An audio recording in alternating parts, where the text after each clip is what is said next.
마태복음 5장 신약 8페이지 48절 한 절만 함께 읽도록 하겠습니다. 함께 읽습니다. 그러므로 하늘에 계신 너희 아버지의 온전하심과 같이 너희도 온전하라. 아멘. 우리 한 번 더 읽겠습니다. 짧으니까 한 번 더 읽겠습니다. 시작. 그러므로 하늘에 계신 너희 아버지의 온전하심과 같이 너희도 온전하라. 아멘. 네, 이 시간에는 너희도 온전하라 라는 제목으로 하나님 말씀 전하려고 합니다. 우리 옆에 있는 분과 오후 예배 참석하신 우리 옆에 있는 분과 한번 인사하겠습니다. 사랑하고 축복합니다. 네, 사랑하고 축복합니다. 사랑하고 축복합니다. 네, 오전의 말씀에서는 진리로 거룩하여지는 교회, 거룩함에 대한 이야기를 잠깐 했었는데요. 오늘 오후의 본문, 너희도 하늘에 계신 너희 아버지의 온전하심과 같이 너희도 온전하라 라는 이 말씀 읽다 보면 뭐랑 비슷한 그런 말씀이 하나 떠올라지지 않으시나요? 구약에 종종 나왔던 모세오경에도 좀 더 많이 나왔고 레위기사에 가면 더 많이 나오는데 우리가 오늘 이 말씀 너희 아버지의 온전하심과 같이 너희도 온전하라 라는 이 말씀 읽다 보면 구약에 나와 있는 내가 거룩한 것 같이 너희도 거룩하여라 라는 그 말씀이 이렇게 오버랩되면서 같이 생각나는 본문입니다. 말씀이 비슷해 보이는데 또 오늘 말씀을 잘 이해하시면 이 말씀이 결과적으로는 같은 말씀이다라는 걸 우리가 아시게 될 겁니다. 구약에서는 하나님이 우리 이스라엘 백성들에게 처음 율법을 주시면서 그 말씀을 따라서 구별되어지게 세상과는 다른 모습으로 하나님 나라의 백성으로 살아가라. 이렇게 그래서 거룩하라. 내가 하나님 여호와께서 거룩하신 분이니까 하나님의 백성들 너희들도 거룩해라. 세상과는 구별되어지게 살아라. 이렇게 명령하셨다면 신약에 와서 예수님은 우리에게 오늘 이렇게 너희도 온전하라 라는 명령을 주신다는 거죠.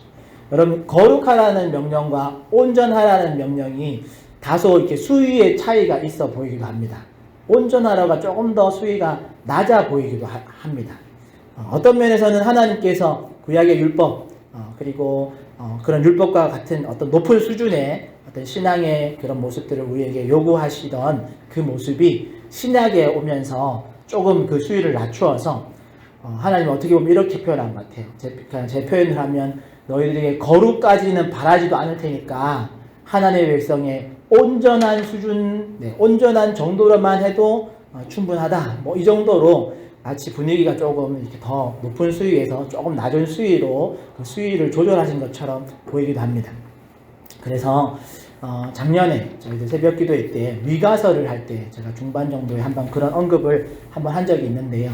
실시간 기도에 계속 나오셨던 분들은 또 영상으로 참여하셨던 분들은 들으셨을 수도 있는데 하나님께서 구약의 이렇게 백성들, 이스라엘 백성들을 가르치시고 지도하시는 그런 방법과 신약의 그런 방법이나 어떤 어투, 말씀 안에서 하나님이 구약의 선지자들 통해서 주시는 그런 말씀, 또 그런 어투와 그런 말씀의 온도와 신약의 예수님이 오셔서 우리에게 주시는 말씀이나 어떤 방법, 그런 온도의 차이가 조금 납니다.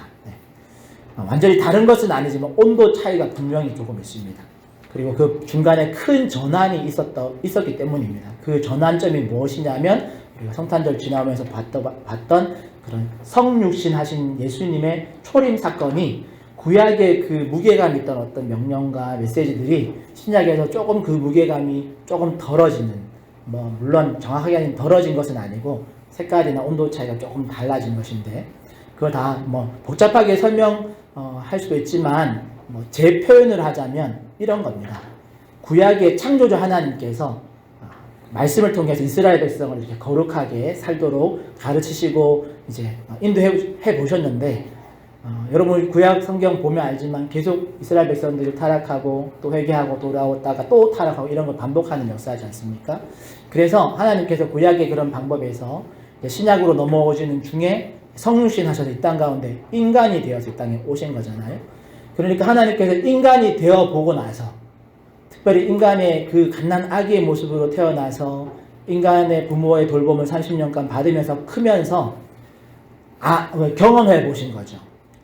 얘들이 왜 그렇게 넘어지고 세워놓으면 또 넘어지고 왜 그렇게 말씀대로 안 살고 안 바뀌었는지 오랜 시간 가르쳐도 왜 그렇게 안 바뀌었는지를 육체가 되어 보시고 나서 이제 내가 좀 너희들을 알겠다 라는 그런 공감하시는 그런 하나님으로 표현할 수 있다는 거죠. 물론 정확히는 삼위일체 하나님이 창조 때부터 계셨으니까 이미 우리의 연약함을 성자 하나님이 이미 알고 계셨습니다. 하지만 그래도 예수님께서 육체로 우리와 함께 살아보시면서 또 아기의 그런 연약한 과정의 시간들을 경험해 보시면서 아신 거죠. 인간이 이만큼 제한적이고 이만큼 연약한 존재구나.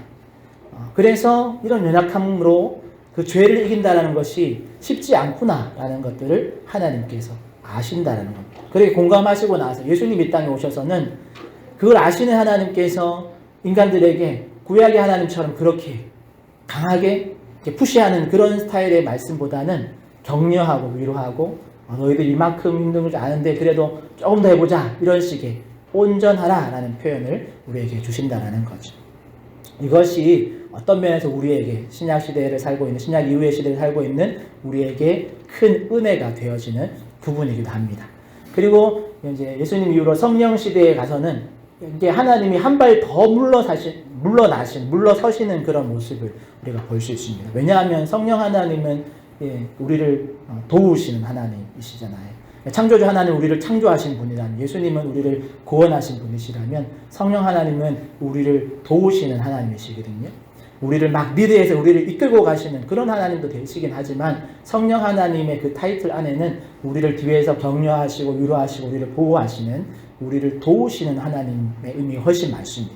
그러니까 어떻게 보면 성부, 성자, 성령의 하나님이 어떻게 보면 시대의 흐름으로 봤을 때 하나님이 처음에 하셨던 방법, 또 중간에 예수님을 통해서 하신 방법, 또 성령 시대 하시는 방법이 조금씩 그 삶의 수위의 변화들이 있다라는 걸 우리가 볼 수 있습니다. 그럼에도 불구하고 하나님의 사랑은 여전히 동일한 사랑으로 흘러가지만 방법적인 부분에서 시대의 변화에 맞게 하나님께서 우리를 다루어 가신다는 것. 그래서 구약에서는 거룩하라 하셨던 그 명령하시던 하나님이 신약에서는 예수님을 통해서 이제 온전하라 라고 우리에게 말씀하신다라는 겁니다. 여러분 참고로 거룩하라는 말은 막 최고가 되라, 완벽해야 된다라는 말을 하는 게 아닙니다. 그래서 거룩하라는 말과 온전하라는 말이 사실은 같은 말인데 왜 그러냐면 거룩하라는 말을 우리가 오해하기 때문에 그렇거든요. 여러분 성경에서 거룩하라는 말은 완벽해져라, 최고가 되라 라는 말이 절대 아닙니다. 성경은 우리에게 완벽한 존재가 되라고 말하지 않습니다. 그런데 여러분 성경 읽다 보면 여러분 성경을 많이 읽어보신 분들은 성경에 분명히 우리 보고 하나님이 완전하라 라고 말하신 적이 있다는 걸 아마 기억나실 거예요. 그게 대표적으로 제가 찾아보면 한글 성경에 완전하라는 표현이 2군데 정도 확실하게 나오는데 창세기 17장 1절과 또 나오죠. 신명기 18장 13절인데 이 본문을 한번 같이 한 절씩 읽어보겠습니다. 창세기 17장 1절 먼저 읽어보겠습니다. 시작. 아브라함이 여호와께서 아브라함에게 나타나서 그에게 이르시되 나는 전능한 하나님이라 너는 내 앞에 행하여 완전하라. 아멘. 신명기 18장 13절도 같이 읽어보겠습니다. 시작. 너는 내 하나님 여호와 앞에서 완전하라. 아멘. 여러분 이거 띄어놔 주시고 여러분 창세기 17장 같은 경우에는 하나님이 아브라함을 12장에 부르시고 이제 쭉 아브라함의 믿음을 연단을 받다가 오늘 이 장면은 여러분 보시는 것처럼 99세 때에 아브라함에게 아들 약속하시면서 너는 내 앞에서 완전하라 라고 이렇게 요구하십니다. 그런데 여기 나와 있는 완전하라는 말은 히브리어 단어도 그렇고 영어 성경 번역에 보면 완전하다, 보통 완벽하다, 퍼펙트, 우리가 퍼펙트하다, 완벽하다는 뜻이거든요. 100점이라는 말입니다.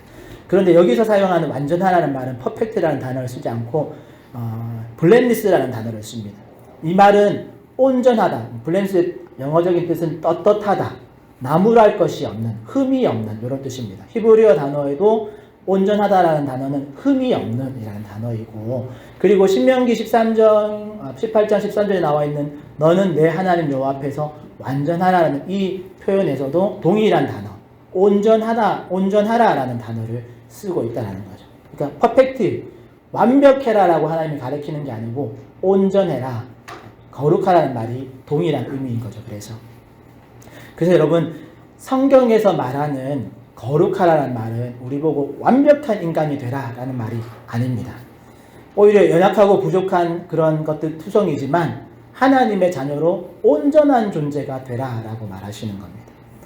점수를 말하면 하나님이 우리 보고 너희들은 100점짜리 성도가 되라 이렇게 말하시는 게 아니고 너희들은 커트라인을 몇 점으로 끊느냐에 따라서 이제 그 점수가 다르겠죠. 우리가 보통 뭐 우리 운전면허 시험만 해도 70점, 80점이면 커트라인을 통과하면 합격이잖아요. 그 100점 안 맞아도 커트라인 통과하면 그 운전면허를 따잖아요. 합격이에요. 통과하잖아요. 그리고 구약 성경에서 온전하다라는 그런 단어가 많이 쓰이는 표현이 레위기서에 보면 제물에 대한 기준입니다. 제물에 대한 기준. 하나님께 양이나 소를 드릴 때 그 양이나 소는 완벽한 소, 100점짜리 소, 양 이런 걸 드리는 게 아니고 제물의 그 기준이 뭐냐면 흠이 없는 제물이면 됩니다.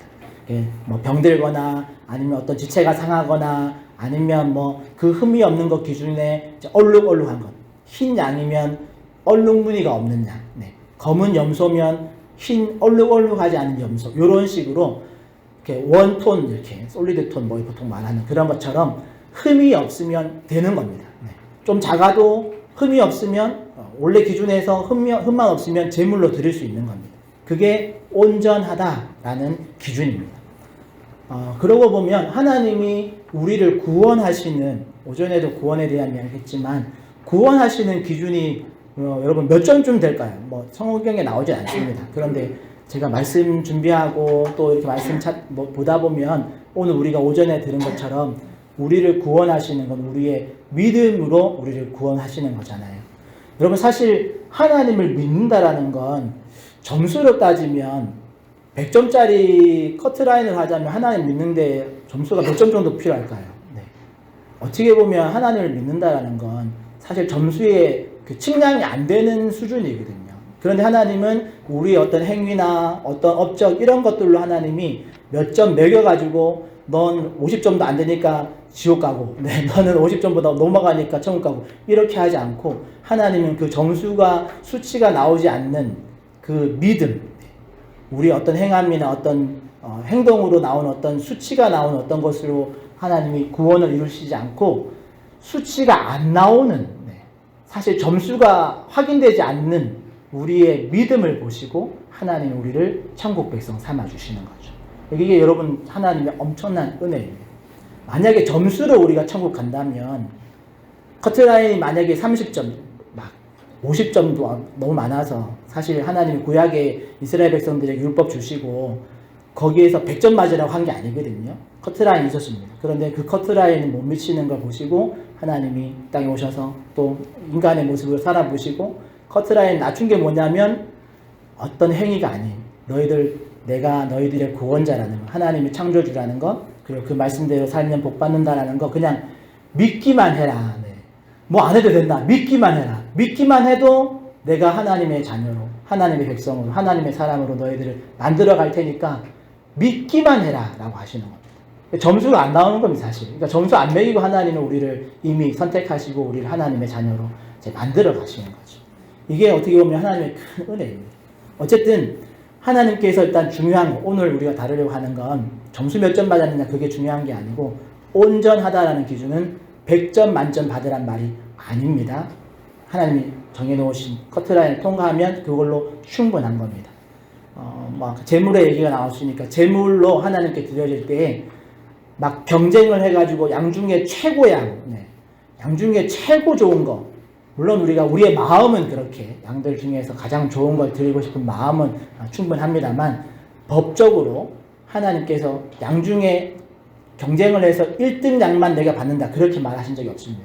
하나님이 정해놓으신 기준점을 넘어서면 얼마든지 어떤 양이든지 하나님이 온전한 제물로 받으시고 우리 가운데 은혜를 베풀어 주신다는 것이죠. 그래서 여러분 저와 여러분들은 온전한 성도가 되시기를 바랍니다.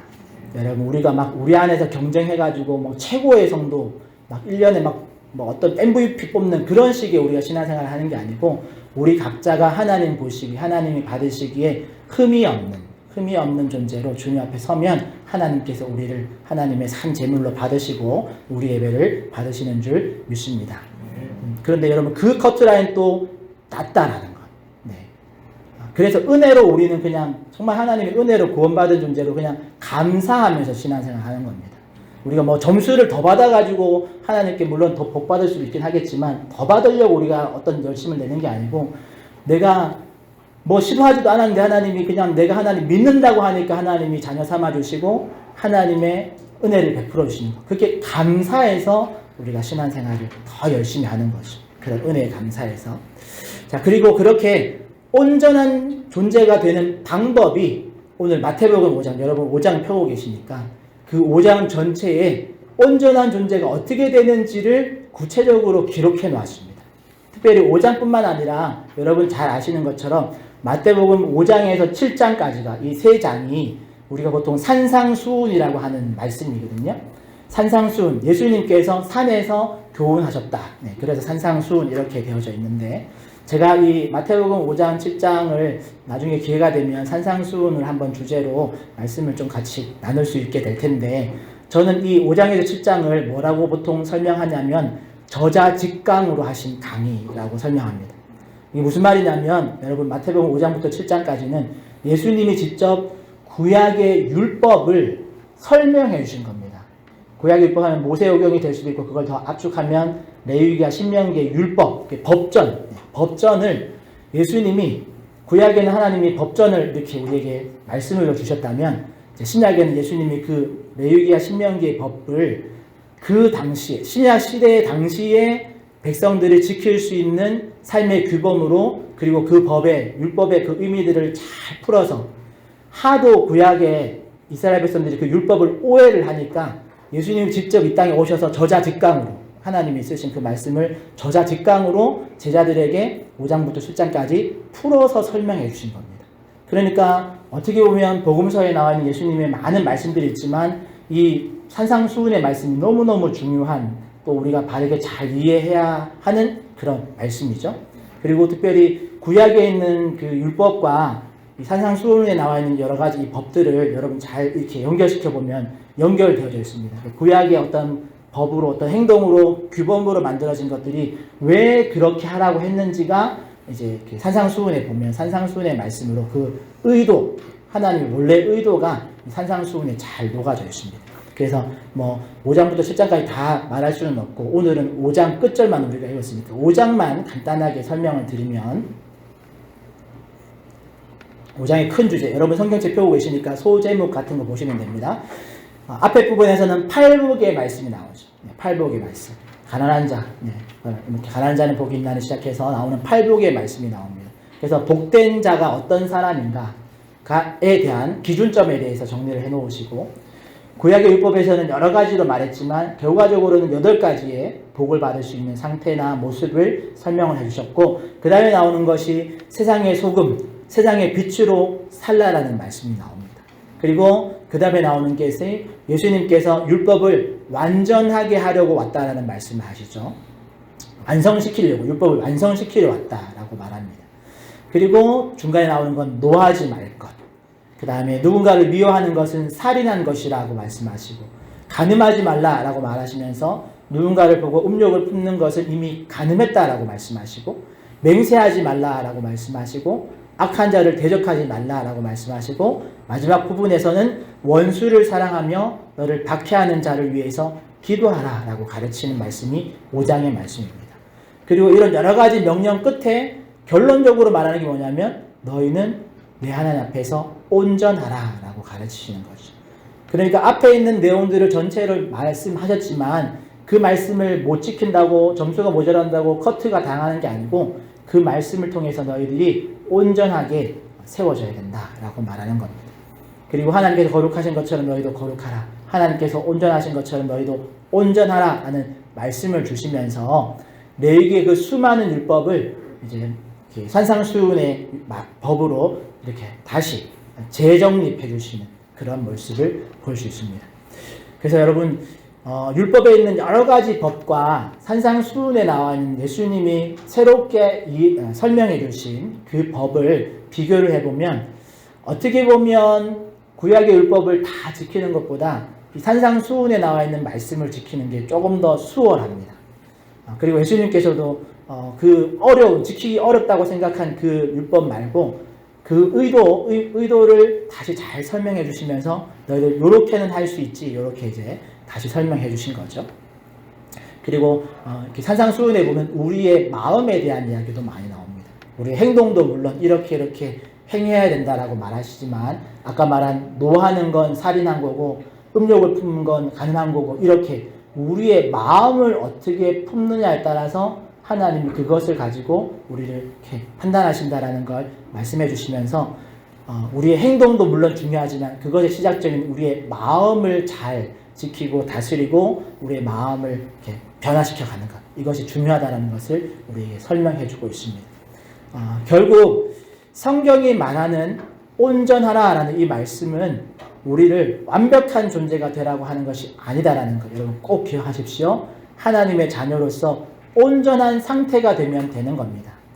여러분 온전한 상태가 어떤 상태냐 조금 더 쉽게 적용하자면 우리가 어떻게 온전한 상태가 될 수 있냐면 기본에 충실한 상태가 되면 온전한 상태가 될 수 있습니다.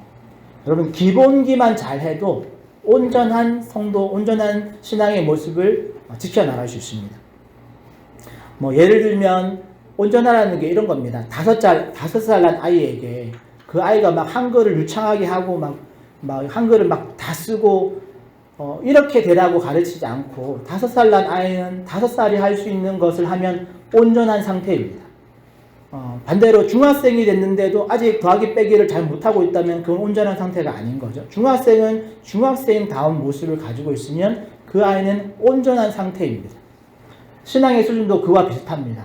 우리의 신앙의 수준이 온전한 상태라는 건 그 신앙의 수준, 연수로 평가할 수는 없겠죠. 왜냐하면 오래 믿었다고 그 사람이 신앙의 수준이 높은 수준이 된 건 아니다 보니까 우리의 신앙의 수준을 연수로 평가할 수는 없지만 그럼에도 불구하고 이렇게는 적용할 수 있겠죠. 초신자와 5년, 10년 된 성도와 그 신앙의 모습이 동일하다면 누가 잘못된 걸까요? 네. 초신자가 잘 못하는 건 당연한 겁니다. 잘 모르는 건 당연한 겁니다. 그런데 막 5년, 10년이 됐는데도 초신자와 같은 수준으로 오르고 있다면 그거는 온전하라라는 그 말씀 앞에서 부족한 거죠. 그러면 그런 모습에 있는 성도는 자신의 모습을 더 잘할 수 있도록 하나님의 은혜를 구하면서 온전한 수준이 되기 위해서 기본에 충실하게 성실하게 자신의 신앙의 모습을 바로잡아 가야 됩니다. 그리고 또 반대로 초신자에게 우리가 많은 것들을 요구하지 않아야 됩니다. 네. 초신자는 초신자의 수준만 하면 되는 겁니다. 이처럼 이 온전함을 이루기 위해서는 우리의 마음에 바른 기준을 잘 세우고 그리고 그 기준에 합한 그런 삶을 살기 위해서 부족한 것은 채우고 또 넘치는 것은 우리가 또 수위 조절을 잘 하면서 때로는 우리가 오해해서 내 수준이 저만큼 안 되는데 저분이 너무 보기 좋고 그래서 그 사람처럼 따라가려고 하다 보면 이제 오버페이스 하면 또 우리가 힘들어지기도 하거든요. 그래서 우리의 신앙의 모습을 여러분 우리 그 신앙의 모습은 우리 스스로가 가장 잘 압니다. 물론 하나님이 우리보다 더 잘 아시겠지만 우리 신앙의 모습, 우리 신앙의 수준은 우리 각자가 가장 잘 알겠죠. 그러면 그 수준에 맞게 우리에게 주어진 일들을 감당하면 된다는 것을 여러분 기억하시기를 바랍니다. 그래서 오늘은 설교 후반부에 요거를 같이 좀 해보려고 하는데요. 원래는 종이를 나눠드리고 여러분들 마음속에 또 여러분들 삶의 기준 속에서 이렇게 하나씩 적어보면 더 분명한 기준점이 되긴 하는데 그렇게 종이를 나눠드리지는 않고 제가 타이틀을 이렇게 정해놨습니다. 오늘 자막에 보면 나의 온전한 삶을 만들어가는 신앙의 기본 정하기라고 이렇게 적어놨는데 몇 가지 사항을 제가 이제 여기 자막과 같이 읽어드릴 겁니다. 저기 지금 밑줄 끊는 게 밑줄 좀 끊고 계신데, 밑줄 끄은 곳에 여러분 마음속에 여러분 적을 수 있다면 여러분 주부에다가 한 곳에다가 이렇게 적어 보시면 좋을 것 같습니다. 제가 설명드리면서 하나씩 질문을 드릴 텐데, 여러분 할 수 있다면 여러분 마음속에 대답해 보시고, 여러분 주부에다가 여러분 나름대로의 기준을 정해 보시기 바랍니다. 중요한 건 여러분 모두에게 100점 맞으라고 강요하지 않습니다. 우리의 신앙의 수준에 맞게, 내 형편에 맞게 여러분들 삶의 이 신앙의 요소들의 기준점들을 한번 세워보는 겁니다. 올해 또 신년 첫 오예배니까 한번 정해보는 겁니다. 내가 올해 막 식독을 해야지. 여러분 그건 되지도 않는 것들 정해놓고 막 욕심 부리지 마시고 내가 하루에 말씀부터 예를 들어서 쭉 진행해 보겠습니다. 여러분 말씀 생활의 기본은 여러분 매일매일 내가 목표한 또 하나님과 약속한 수준의 말씀 그 정도의 분량의 말씀을 내가 한번 정해보고 그 말씀에 도전하고 그 말씀을 읽어가는 겁니다. 그래서 여기 첫 번째 타이틀 나온 것처럼 여러분 개인의 말씀 생활의 기준점을 한번 여러분 정해보십시오. 나는 하루에 성경 몇 장이 될 수도 있고 아니면 성경 읽는 시간을 5분, 10분 이렇게 여러분들이 할 수 있는 방법으로 한번 여러분 마음속으로 대답해 보시든지 아니면 한번 적어 보시기 바랍니다. 그래서 여러분 마음속에 난 하루에 성경을 만약에 한 장을 읽겠다. 이렇게 기준점을 정해보는 거죠. 또는 5분 동안 내 말씀 큐티를 하겠다.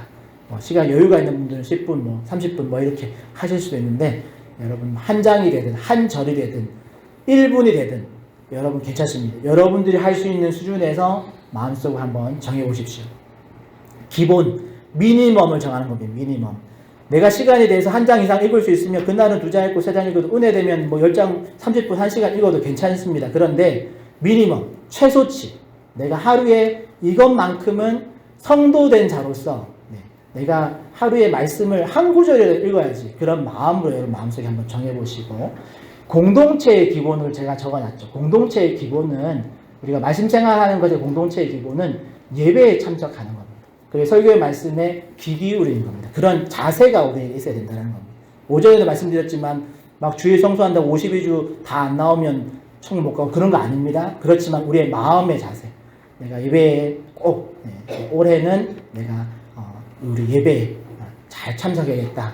혹시나 이렇게 주일 낮 예배만 오시는 분들이 계시다면 오후 예배도 한번 참석해봐야겠다. 이런 마음을 가지는 거죠. 그렇게 여러분 마음 예배에 참여하는 것, 설교 말씀에 귀 기울여야겠다. 그런 마음을 정해보시고 자 말씀에 대한 기준은 정해보셨다면 두 번째는 기도 생활에 대한 겁니다. 여러분 기도 생활 설명을 드렸으니까 쭉쭉 나가겠습니다. 나는 하루에 몇 분, 몇 초, 몇 초도 괜찮습니다. 할 수 있으면 최소한 30초는 기도해야겠다. 그렇게 하시는 분들이 종종 계실 수도 있는데 어쨌든 1분, 5분 사실 여러분 5분도 쉽지 않을 수도 있거든요. 그런데 5분도 괜찮고 10분도 괜찮고 내가 하루에 요 시간만큼은 하나님께 꼭 집중해서 기도해야겠다. 여러분 나름대로 옆에 있는 분과 컨닝할 필요 없이 저분은 몇 분 적었으니까 나는 더 적어야지 이렇게 경쟁할 필요 없이 내 스스로가 내가 하루에 최소한 하나님께 집중해서 정말 이렇게 장소를 구분할 수 있다는 구분해서 골방기도처럼 하나님과 직접 독대하는 시간을 하루에 5분이라도 10분이라도 가져야겠다. 그렇게 여러분 마음속에 기본의 기준치를 적으시고 공동체의 기본은 예배 참석해서 매일 교회에 올라오지 못하지만 1년 중에 교회가 지정한 최소한 특별 새벽기도 같은 이런 특별한 기도의 시간을 공지를 하면 여러분 최소한 그날만큼은 우리가 열심을 내서 힘을 다해서 참석하는 게 공동체 기도의 기본입니다. 1년에 막 365일 새벽기도 나오라는 것도 아니고 교회가 특별한 어떤 시즌을 정해서 특별 기도회를 하면 여러분들이 일주일은 일주일 다 못 나오더라도 최소한 우리가 마음으로라도 내가 나가서 하나님 앞에서 기도해야지 그렇게 우리가 참여하는 그런 마음이 우리 가운데 필요하다는 거죠. 자, 기도는 그렇고 마지막은 아니고 세 번째 보면 찬양입니다. 성도가 말씀, 기도, 찬양 세 가지가 밸런스를 잘 갖춰야 되거든요. 그래서 찬양의 기본 나는 하루에 찬양을 몇 분 아니면 나는 한 곡이라도 두 곡이라도 매일매일 성도로서 내 입술로 하나님을 찬양하는 그런 찬양의 시간을 가져야겠다. 여러분들 한번 마음속으로 한번 정해보십시오. 만약에 부르는 게 어색하면 최소한 유튜브에서 찬양을 하루에 한 곡이라도 찾아서 들어야겠다. 이런 마음도 괜찮습니다. 방법은 다양하게 여러분들이 원하는 대로 하시지만 중요한 건 하루에 일정한 말씀, 기도, 찬양의 생활을 한다라는 거죠. 하려고 우리가 마음 먹고 기본을 정하고 우리가 기본을 열심히 하다 보면 우리의 신앙이 여러분 자랍니다. 올해 이렇게 정했는데 내년에 비슷한 걸 했는데 내년에도 똑같은 수준으로 하고 계시면 안 되겠죠. 그래서 조금씩 이렇게 늘려가는 발전하는 그런 모습이 필요한데 여러분 찬양도 마음속으로 내가 하루에 한 곡 또는 두 곡 또는 한 곡을 듣는 방식을 하든지 어떤 방법이든지 찬양하겠다. 그 다음에 공동체의 찬양의 기본은 우리의 입술에 불평의 입술을 멈추고 감사의 말, 그리고 찬양하는 입술 되도록 우리가 노력을 하는 겁니다. 그래서 옆에 있는 지체들에게 축복의 말로, 격려의 말로, 또 하나님을 높이는 그런 말, 우리의 입술에 훈련되어지도록 그렇게 하시면 좋을 것 같고, 그 다음 거 보면 예배 생활의 기본인데 앞에 잠깐 나왔었습니다. 나는 교회 공예배 중에서 여러분들 지금 낮 예배, 오후 예배는 잘 나오시는 분들이라면 한번 도전해 보십시오. 내가 첫 시간 기도에 못 나오더라도 영상 예배는 내가 꼭 일주일에 3번 이상은 뭐 이런 식으로 그냥 뭉뚱그려서 적어 놓으면 잘 안 지켜지기 때문에 여러분들이 할 수 있는 최소치를 적어셔서 수예배, 뭐 이렇게 오후 예배 이런 예배에 내가 참석해야겠다라고, 그리고 1년간 꾸준히 해봐야겠다, 이런 기준점을 세우시기를 바라고, 그리고 공동체의 기본은 교회가 시행하는 어떤 행사에 대해서는 여러분 다 가능한 모든 우리 성도님들이 참석할 수 있도록 관심과 기도가 있어야겠죠. 그 다음 걸 보면 우리 헌금 생활의 기본이 있습니다. 헌금 생활의 기본은 뭐 얼마 내겠다 이렇게 적지는 빈칸은 없습니다. 그런데 여러분 개인의 헌금 생활의 기준이 뭐냐면 인당 얼마를 내는 게 헌금 생활의 기준이 아니고, 성경에 보면 헌금, 하나님께 드리는 제물의 기준이 뭐냐면 인색함으로 드리지 않는 것, 즐거운 마음으로 드릴 수 있는 것입니다. 그래서 여러분들이 뭐 절기 헌금이든 주정 헌금이든 헌금을 정할 때 여러분들의 마음속에 이건 좀 큰데 그런 마음이 들면 안 하면 됩니다. 안 하셔도 됩니다. 네. 하지만 여러분들이 즐겨 할 수 있는 헌금을 하시면 됩니다. 네. 그렇다고 안 하면 문제가 되겠죠. 네. 우리 하나님께 감사한 마음으로 사는데, 하나님 은혜로 사는데 헌금을 아예 안 하면서 하나님을 사랑한다, 하나님을 높인다, 그건 거짓말인 거죠. 그렇기 때문에 여러분 헌금 생활 같은 경우에는 인색함이 아닌 즐거움으로 할 수 있는 수준으로 하면 됩니다. 내가 권사니까, 내가 목사니까 이 정도 하면은 뭐 이 정도는 해야지, 그 마음도 사실 하나님 보시기에 기뻐하지 않습니다. 네.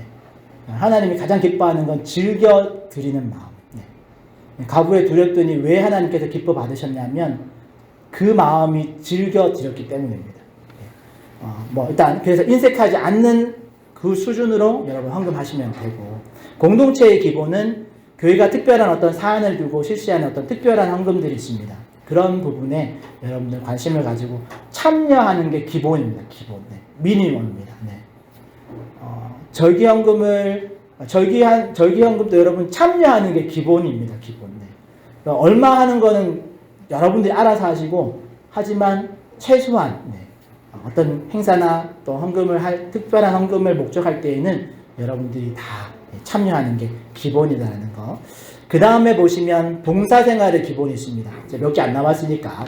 봉사생활의 기본은, 개인의 기본은 다수의 어떤 사람들의 눈을 의식하는 게 아니라 하나님 한 분 보고 봉사활동하는 겁니다. 봉사하는 겁니다. 여러분 헌신하고 섬기는 모든 것이, 우리 개인의 기본은 하나님만 바라보면서 하나님께 받을 은혜, 하나님이 주실 복을 우리가 기대하면서 하나님 보고 이제 사역하는 거죠. 그리고 공동체의 기본은 우리 공동체가 어떤 일들을 위해서 어떤 것들을 요청드리고 또 도움을 구할 때 여러분 마음으로 또 여러분 손과 발을 또 동원해서 순종함으로 그 일에 협조해 주시는 겁니다. 여러분 믿음의 분량에 따라서 이제 저희들이 요청하겠죠. 특별히 목회자나 교육자들이 여러분들에게 어떤 것들을 부탁할 때에는 사실은 기도하면서 이분이 이 일을 할 수 있을까 어느 정도 생각을 하고 여러분들에게 요청을 하는 겁니다.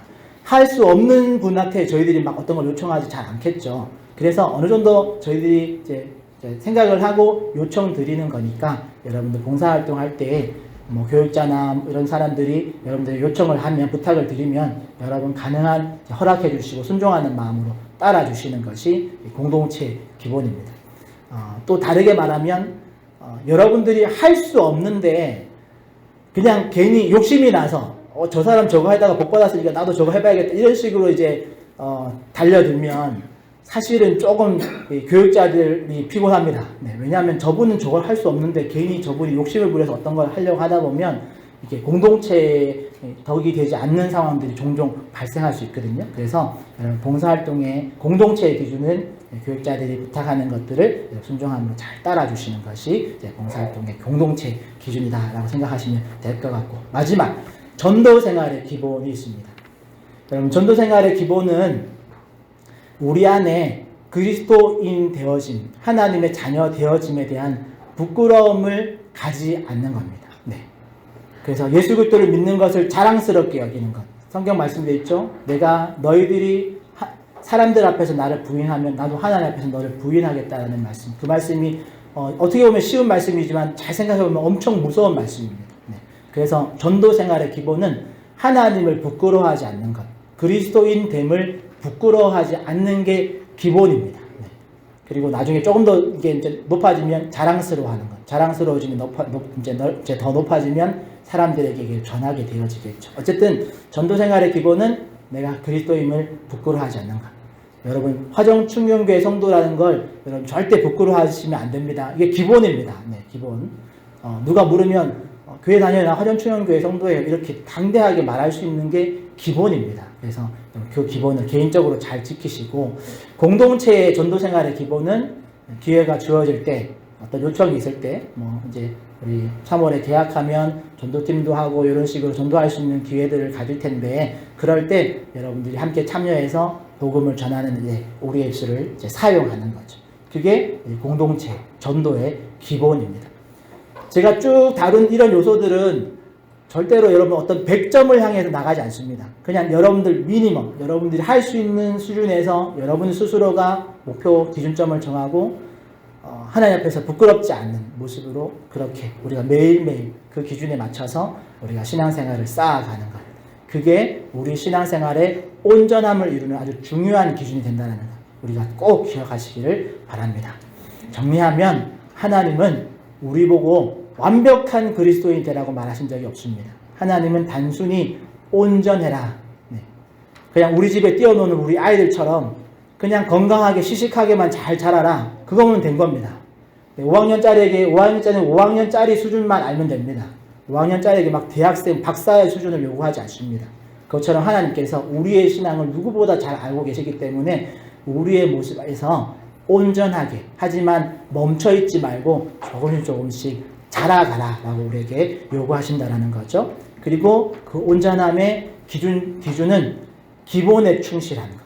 그래서 여러분들 막 100점 맞으려고 너무 노력하지 마시고, 그러다가 상처날 수도 있고 부러질 수도 있으니까 여러분 100점 맞으려고 노력하지 마시고, 하나님이 정해놓으신, 또 우리가 최소한 내가 성도로서 교회를 얼마나 다니는 성도로서 최소한 우리 생활 안에 말씀, 기도, 찬양 이런 몇 가지 요소 안에 내가 최소한 이것은 해야 되는구나 라고 꼭 아시고 그 기본에 충실한 그런 신앙생활을 하시기를 바랍니다. 그렇게 하나님께 우리가 1년 동안, 우리가 2020년 시작이니까 이후로 여러분 말씀, 기도, 찬양, 또 전도, 봉사, 헌금생활 이런 것들을 여러분들이 여러분들 각자가 정해놓은 그 기본을 충실하게, 우리가 성실하게 매일매일 하다 보면 하나님께서 우리 한 사람 한 사람을 또 2027년에는 더 성숙한 존재로 그렇게 자라게 하실 줄 믿습니다. 그러기에 2026년에는 우리 모두가 온전한 성도로, 여러분 너무 많은 거 붙들고 있다면 조금 내려놓으시고, 너무 또 내가 소홀히 하고 있었던 것이 확인된다면 여러분 최소한의 기본에 우리가 도달하기 위해서 우리 스스로를 자꾸 이제 채워가면서 노력하시면서 그렇게 성실하게, 그렇게 온전하게 세워가는 그런 한 해가 되시기를 축복합니다. 이런 기준에서 동일하게 우리 화정충영교회도 온전한 교회가 되기를 소망합니다. 막 세상에 유명한 교회가 되지 않더라도 괜찮습니다. 하나님께서 우리를 이 지역에 심어 놓으신 이유는 이 화정 지역을 막 다 뒤집어 엎으라고 우리를 이 교회에 세워놓은 것 아닙니다. 하나님의 말씀이 거룩하게 이렇게 세워지고, 또 그 거룩함과 구별됨으로 이 지역 사람들을 섬기다 보면 이 지역 사람들이 자연스럽게 화정충영교회가 저런 교회구나 라는 것을 알게 되어지고, 그리고 하나님이 또 복 주시면 우리 안에 그 복이 흘러넘쳐서 우리 지역과 주변을 이렇게 복되게 만들어가는 거죠. 여러분, 하나님께서 우리에게 막 세상 사람들 다 먹여 살리라고 세상 사람들 다 구원하라고 하지 않으셨습니다. 율법에 보면 율법의 기본 기준이 어떤 것이냐면 율법에서 말하는 기본 기준의 이 뭐랄까요 영역 스케일은 최소치가 부부입니다. 부부. 그리고 더 나가면 가정이고 그리고 더 나가면 이웃이고 그리고 성경에서 말하는 율법에서 말하는 가장 넓은 범위가 뭐냐면 성읍입니다. 성읍. 네가 있는 그 성읍에 가난한 사람, 굶는 사람 없도록 해라. 요게 율법에서 말하는 어떻게 보면 가장 큰 규모의 우리의 그 힘의 영역입니다. 물론 그렇다고 해서 막 나라를 위해서 민족을 위해서 기도하지 말라는 말이 아닙니다. 충분히 우리가 기도할 수 있고 기도해야 되죠. 그런데 그 기도를 하기 앞서서 내가 또 부부가 가정이 이웃이 내가 사는 성읍이라도 먼저 성읍을 먼저 온전하게 한 이후에 우리가 나라 민족을 위해서 사역을 해도 늦지 않다라는 거죠. 그리고 하나님께서도 우리 보고 너가 세상을 변화시켜라. 그게 아니고 너는 너를 먼저 온전하게 만들고 또 부부라면 부부를, 가정을, 자녀를 또 이웃을, 이 지역을 온전하게 세우는 그런 성도가 되어라. 그렇게 우리에게 말씀하신다는 걸 꼭 기억하셔서 하나님 앞에서 온전하게 쓰임받는 그리고 하나님 앞에서 온전하게 세워지는 그런 화정취영교회 모든 성도님들 되시기를 예수님의 이름으로 축복합니다. 네. 우리가 이 시간 그런 마음을 가지고 우리 한번 같이 찬양했습니다.